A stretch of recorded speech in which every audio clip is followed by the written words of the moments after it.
Knock, knock. Pull the curtain, do some hand hygiene. Hi, I'm Rachel. I'm going to be your student nurse today. Can I go ahead and get your full legal name and your date of birth? Okay, awesome, thank you. And do you have any allergies? Okay, you've got a latex allergy. Good to know. Okay, and I'm going to just take a peek at your wristband, just make sure that matches what you just told me. Awesome, and I see you got a latex allergy wristband, which is great, because otherwise I'd go make you one. Okay, are you in any pain right now? Okay, awesome, I've done my pain assessment. Okay, so I would then raise the bed to a safe working height. I'm gonna go ahead and do a cardiac assessment on you today. So I'm going to look at and listen to your chest. I'm going to look at and listen to your neck. I'm also gonna palpate some pulses on your hands and feet.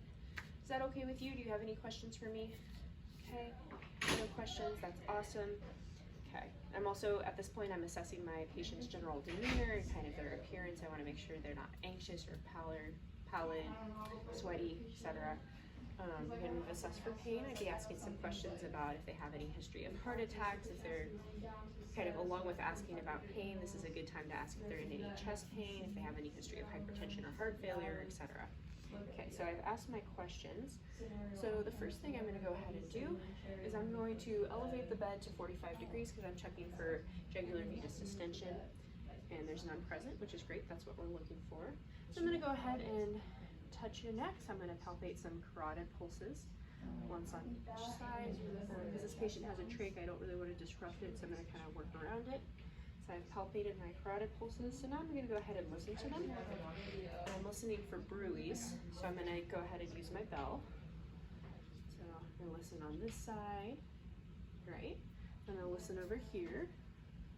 Okay, awesome. Okay, so listen to this. I'm going to go ahead and pull your gown down. So I just want to get a good look at your chest. So you're going to pull the gown down. This is where I'm looking for any bounding pulses, etc. Anything abnormal. I'm going to go ahead and palpate my apical pulse here. And now that I've done that, I'm going to go ahead and kind of palpate around the chest, and I'm looking for any thrills or heaves, which would be like a buzzing feeling under my hand. There's none present, which is awesome. So I'm going to go ahead and listen to my patient twice, once with the diaphragm and once with the bell. So I'm going to listen here,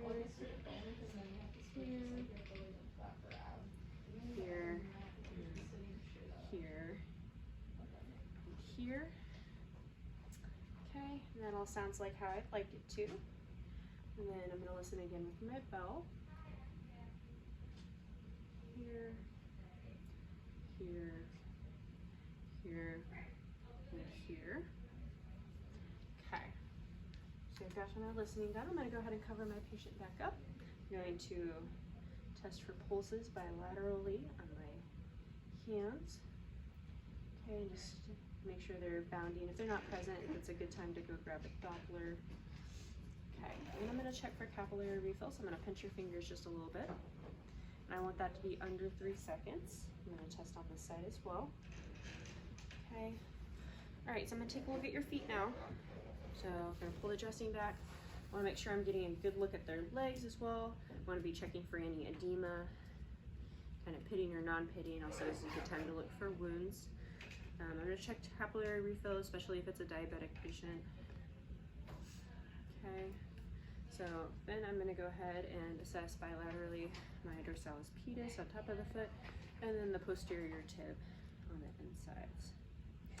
Okay, I'm going to go ahead and cover my patient back up. I'm going to get the bed low level and locked, assess for pain one more time. Ask them if they have any further questions or needs at this time.